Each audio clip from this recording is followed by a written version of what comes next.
Fin de espacio promocional y publicitario. Este programa se transmite por Exa FM y Democracia AM.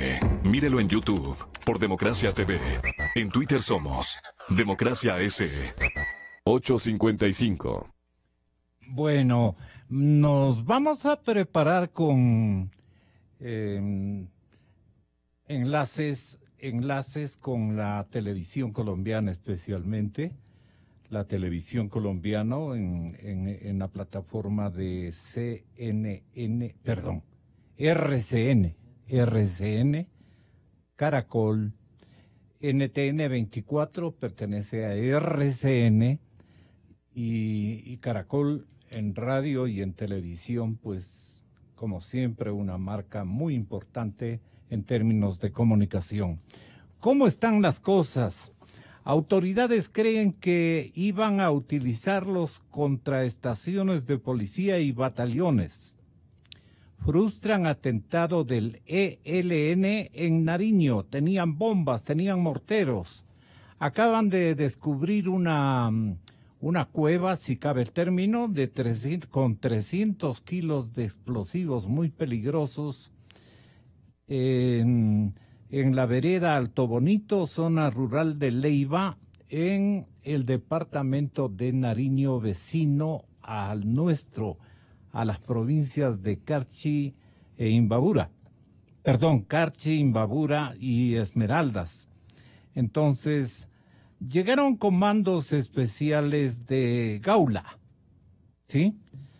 Bajo extremas medidas de seguridad excavaron hasta encontrar un arma hechiza que les llamó la atención, un lanzagranadas.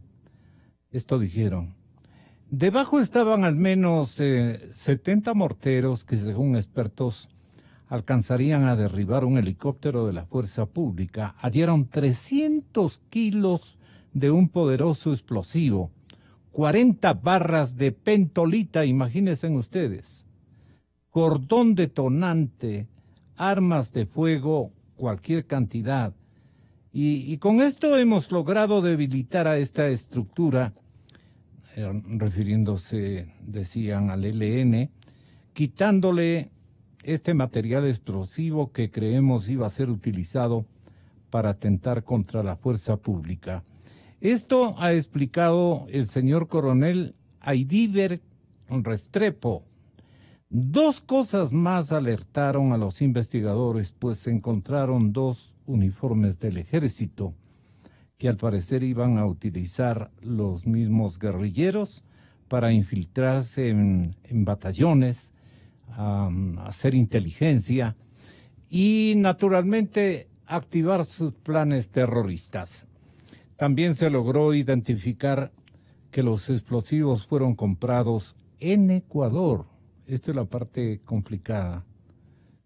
En Ecuador, ¿quién está proveyendo de estos materiales en nuestro país?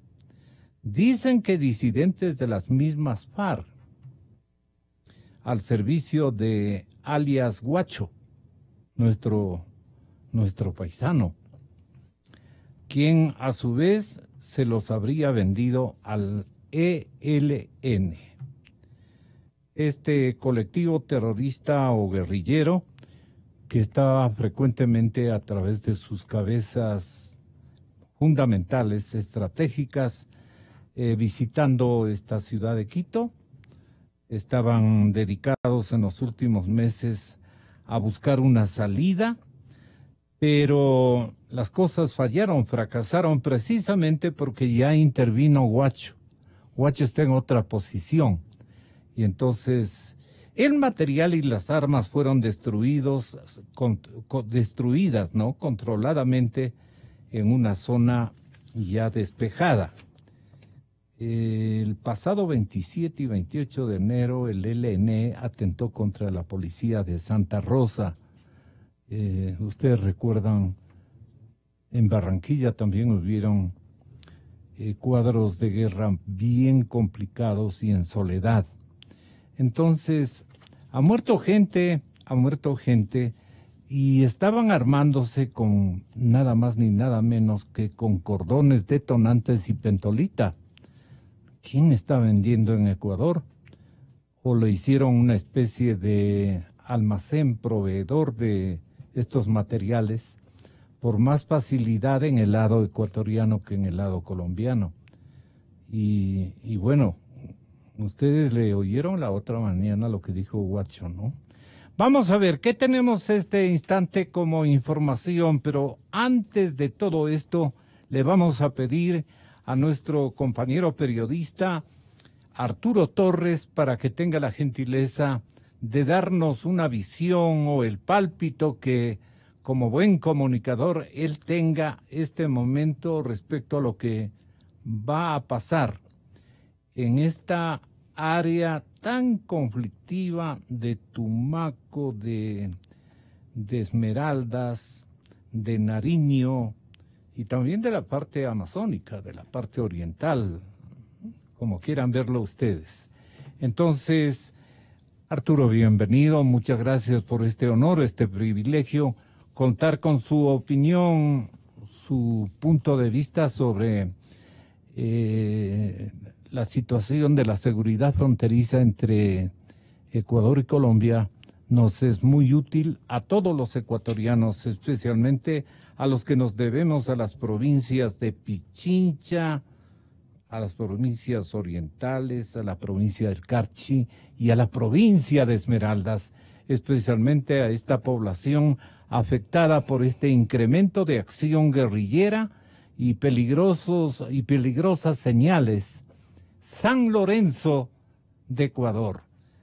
Muy buenos días, Arturo, bienvenido y muchas gracias. ¿Cómo ve la situación de la inseguridad fronteriza? ¿Cómo se acrecentó de un momento a otro, Arturo? Muchas gracias, Gonzalo. Bienvenido. Un placer para mí siempre compartir con usted y con su enorme audiencia puntos de vista sobre un problema que evidentemente no es reciente. Es un problema que data de algunas décadas y que aparece ahora por este incidente, ¿no es cierto?, este atentado en San Lorenzo, pero que realmente... A ver, estas redes de las que hace un momento hablamos, los explosivos que se proveen en este atentado en Colombia, los explosivos llegan de Ecuador. Estas redes se empezaron a tejer desde hace un par de décadas específicamente y son redes que tenían que ver con la logística y el apoyo a las FARC.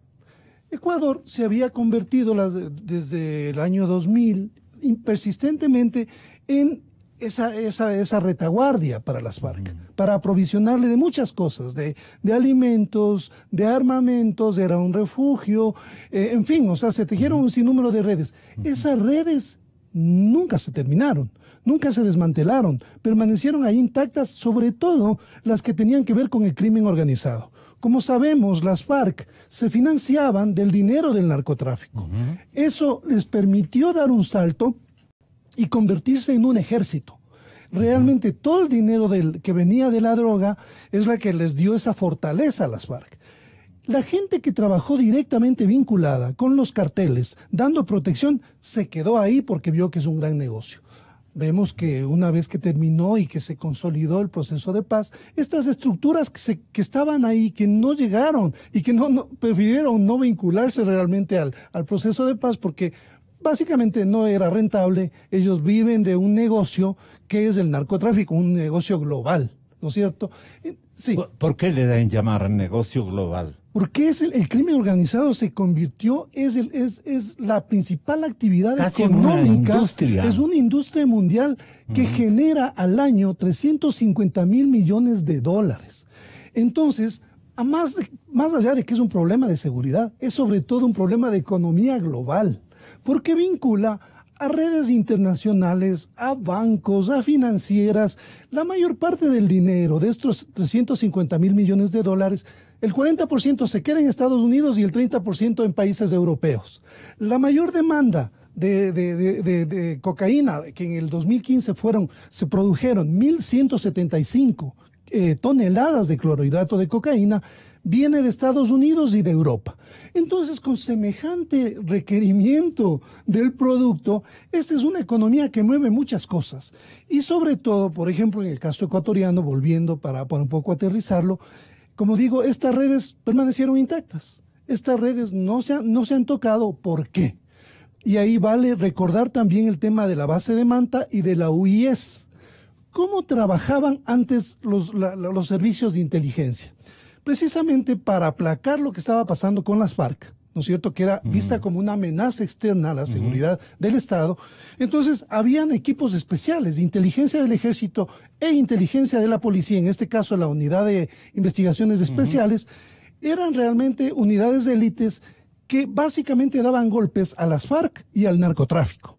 Por ende, en esa lógica trabajaban. Entonces, realmente eran golpes sucesivos. Yo recuerdo el año 2000, la década del 2000, eran golpes específicos y estratégicos muy importantes.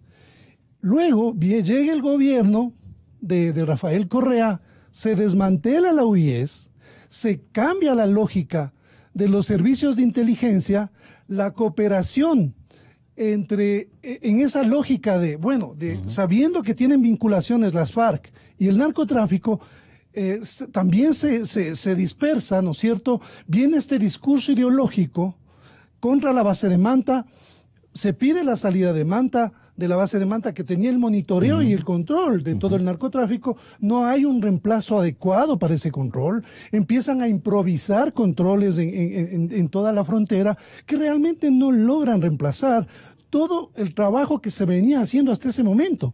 Y sobre todo se desarticula gente de élite especializada que tenía toda la información de cómo se formaron las redes, dónde estaban, hasta dónde se extendían. Entonces, todo eso se da una gran señal y un gran campanazo de anuncio. No queremos más de este trabajo. Eso, al final, estamos viendo a quién está beneficiando. Claro. Porque esas redes finalmente se quedaron ahí y está beneficiando al narcotráfico, evidentemente. Obviamente. Está garantizando su vigencia, incluso más ampliada. El señor presidente de la República, que mantuvo ayer en la tarde y noche un conversatorio con los corresponsales de los medios internacionales acreditados ante Carondelet, platicaba el señor presidente Moreno y pedía a Colombia establecer un compromiso de corresponsabilidad. Me parece que es el ejercicio de exhortación y de exigencia más significativo y contundente que ha hecho el presidente Moreno, con el aplauso de todos los ecuatorianos, para encarar el problema del narcotráfico en la zona fronteriza común. Vamos a informarles de esto. La intervención la tenemos, ¿no? La nota completa. Lenín Moreno, con la prensa internacional, esto nos proveyó NTN 24 de la cadena RCN. A ver, señor presidente, ¿qué le exige usted a Colombia y a su gobierno? Con respecto a Colombia, nosotros tenemos bastante que conversar con Colombia acerca de este tema. Es por eso que inclusive vamos a mantener un gabinete en el cual vamos a abordar muchísimos de estos temas que usted ha manifestado. El Ecuador no es tierra de nadie. El Ecuador tiene fuerzas armadas, tiene un gobierno que está presto a defender su soberanía. Y por eso nosotros, y más aún cuando esta está vinculada, como nosotros presumimos, a temas de narcotráfico, vamos a combatir de manera tenaz, de manera fuerte, de manera rotunda, contundente y rotunda, pues esta injerencia y peor estos grupos con responsabilidad, porque no puede ser posible que el problema se origine allí y seamos nosotros los que tengamos que pagar los platos rotos. El presidente Moreno debe estar enterado de que el señor Rex Tillerson, el secretario de Estado de la Unión Americana, el presidente Trump parece que le mandó a darse una vueltita en América del Sur. Y entonces vino a convencer a Macri, a la presidenta de Chile, al presidente peruano.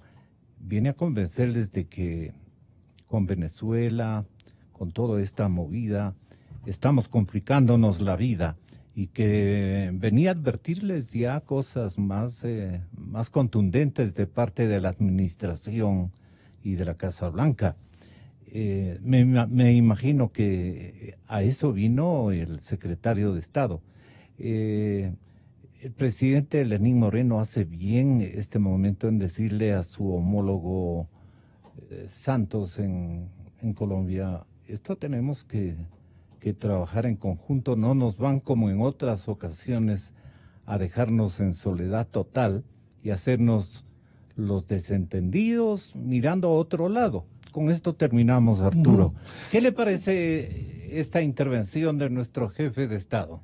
Bueno, creo que hay unas muy buenas intenciones, pero también tengo que decirlo, mucho desconocimiento. O sea, realmente el presidente me parece que no tiene toda la información adecuada como para saber cuál es la complejidad del problema que estamos enfrentando. Y tiene que tomar en serio el Palacio de Carondelet. Por supuesto.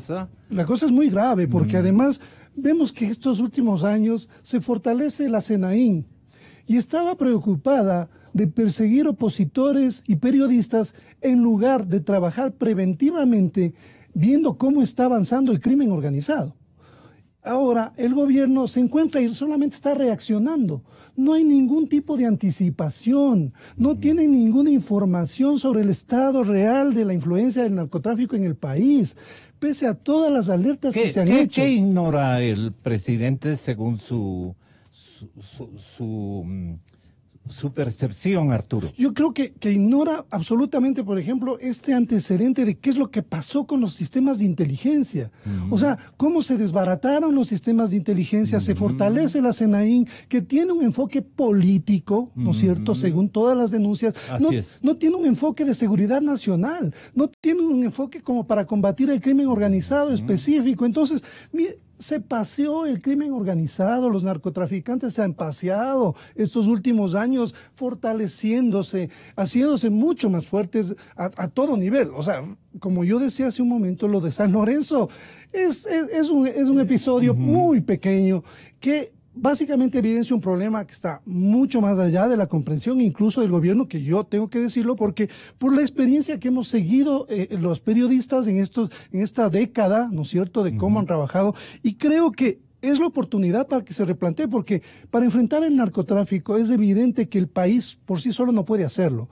Es una estrategia combinada, multinacional, no solo con Colombia, con Estados Unidos, porque vemos lo que está pasando en México. Es prácticamente un narcoestado. La guerra contra las drogas solitaria, puntual desde varios países, es un fracaso. Es un fracaso absoluto. Debemos ver las cosas más allá con un enfoque integral.